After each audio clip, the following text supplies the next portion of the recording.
everyone, this is Wayne Rivers from FBI, where we build better contractors. This week I want to talk about another book. This is a book by Roy M. Spence.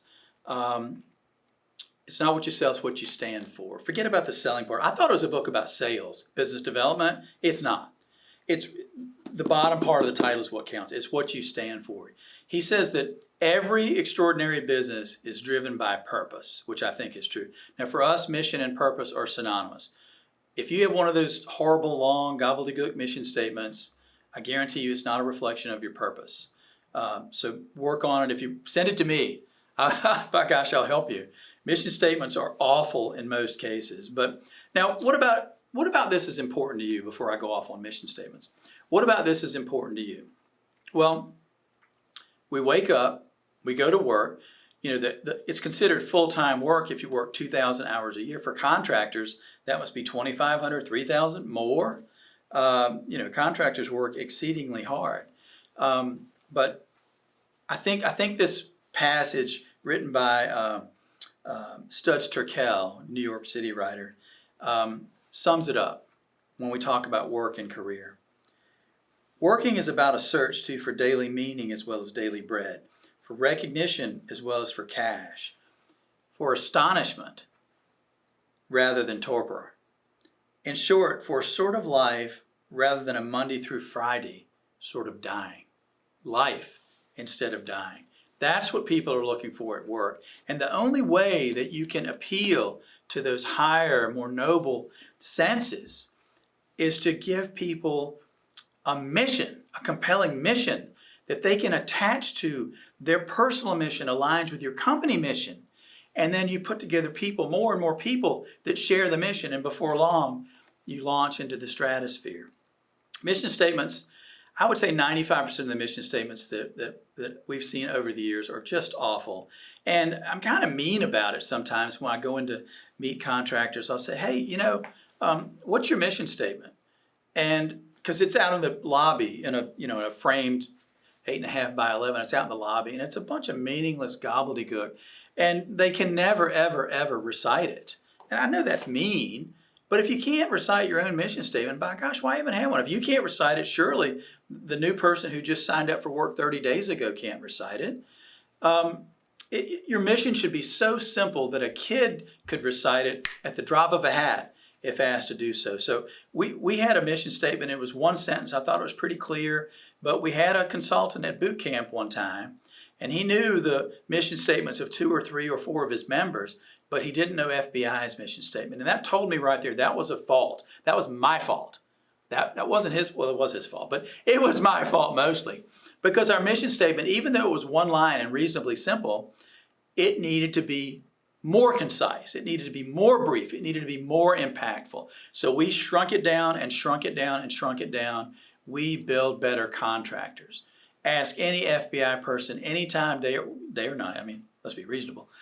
They can say, we build better contractors, and they will say it. So Spence writes about the blueprint for getting out of beigeland. I like the way he says that. You know, you've heard Dennis say it, you've heard me say it. Construction is a commodity. Most services, most goods and services in any economy are commodities. And think about it, if you weren't building the new hospital addition in your city, could some other contractor do it pretty much equally as well with the kind of similar schedule that you? The chances are probably good that the answer is yes.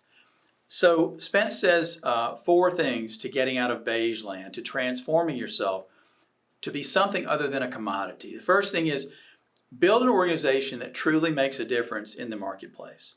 Second, become a leader on a mission. That's the most important point here.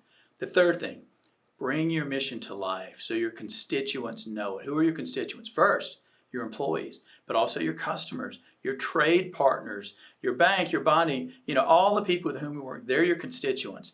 They should be on that mission with you to the extent humanly possible. But for them to understand the mission, you've got to advocate it. You've got to educate people on it. You've got to be out there talking about the mission 110% of the time. It's redundant, and I know you feel like an old school teacher or something, but you've got to get out there and really drill the mission into everyone's brains until they get it themselves. And the fourth thing is you've got to transcend the generic, rather awful mission statement that most people have. Spence says that your employees will be responsible for making the difference that you're trying to make. And that's right. If you can gather people that are on the same mission with you, they're going to multiply your efforts. You know, one person can work really hard, really long hours, and one person can touch a lot of lives. But if you've got many people on the same mission, it's exponential how many lives you can touch.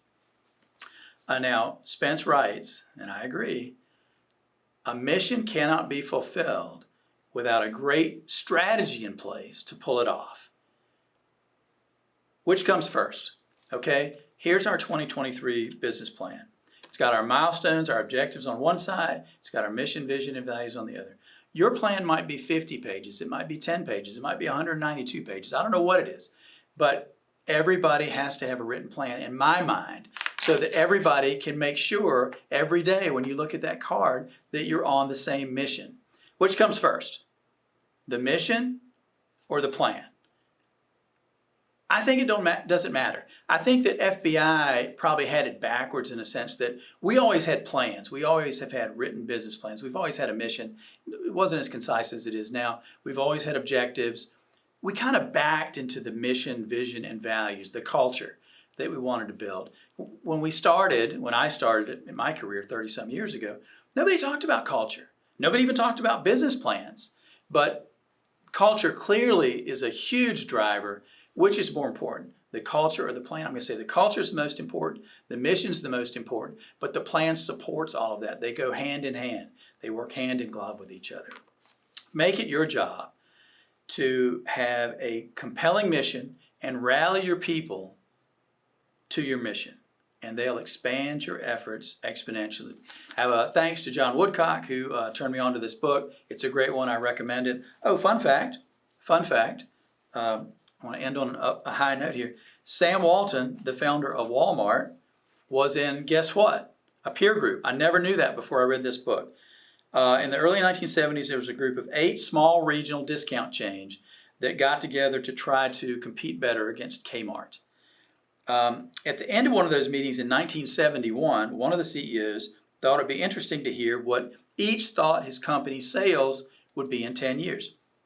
First guy said, I'm at 40 million, we'll be at 80 million in a decade. The second guy said 60 to 100. The next guy said, I'm at 100, 160.